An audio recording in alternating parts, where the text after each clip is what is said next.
Introducing the all-new Longines ZULU Time GMT, and boy is this thing stunning. I have a Spirit on order. I'm in love with the case. We have a sharp, modern, angular case with fantastic high-polished bevels and brushing with faceted tips. I like how Longines has kept the spirit of aviation watches from the past and has subtly transformed it into this modern beauty. The Spirit has a positive impression of quality.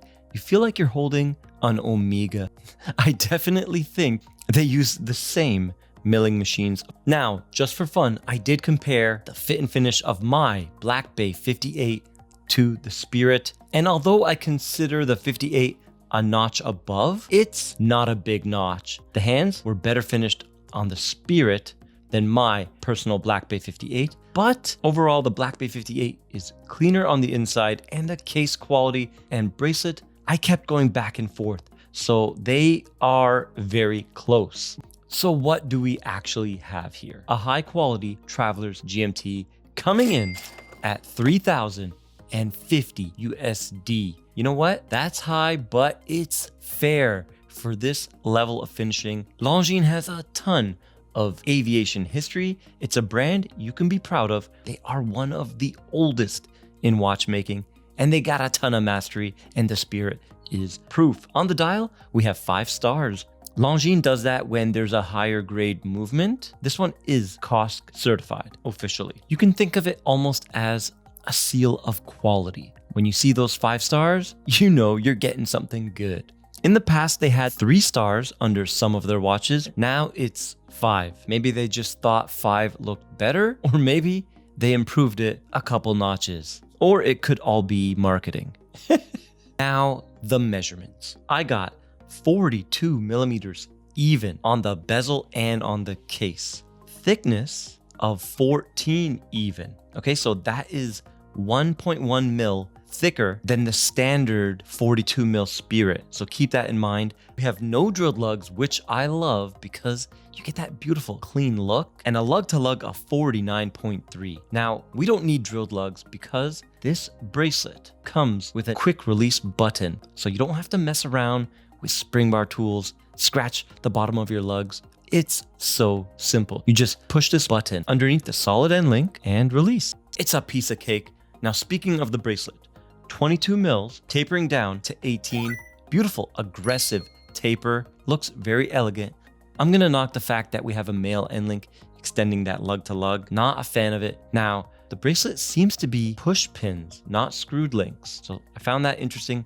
I see the arrows on the inside. I did not try because it's not my watch and I don't want to scratch anything. Twin button release, and of course a fully milled clasp. Even the outer portion of the clasp is milled, but it's nice and thin. What's interesting is the case back is screwed down with screws. So it's not a screw down case back, it's a screw on case back. This is a pilot's watch. The crown is a screw down crown coming in at 6.9 millimeters. Nice and big, easy to operate with gloves, and the clutch system is perfection here, giving the watch 100 meters of water resistance. When we hack the movement and the crown is fully extended, there is no play. It's solid, very nice. Now let's go to position 1. You can see the Traveler's GMT hand at work, the jumping hour. Although the hands are aligned perfectly, even the GMT hand, the date change happens, I've done this many times to confirm, at 12:26. That's not really acceptable. I think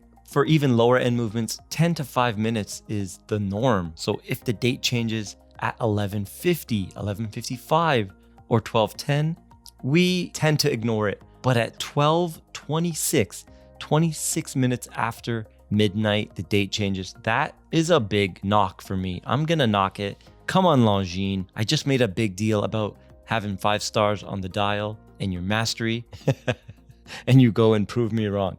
Okay. Now, a big negative for me is this has several layers of AR coating on the top and bottom. That sounds good, doesn't it? But I don't want AR coating on the top. It is amazing when it's new. It looks like the crystal disappears, but I wonder how durable is this coating? I'm gonna guess as durable as a mineral crystal, a hardened mineral. Comment down below if you have a watch with a top-coated sapphire, and how has it held up? The bezel has a gentle taper downwards following that curve of the sapphire crystal with a beautiful coin edge that is easy to grip, and it is bi-directional. The bezel turns with solidity and precision. It's a joy to use and operate. Here she is on my 6.5-inch wrist, and you can tell it's a little bit too big for me. I say you should have at least a 7.5-inch wrist for this watch.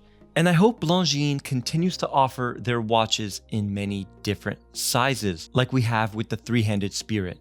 The weight is 164 grams with all the links. Okay, let's check her out on the time grapher.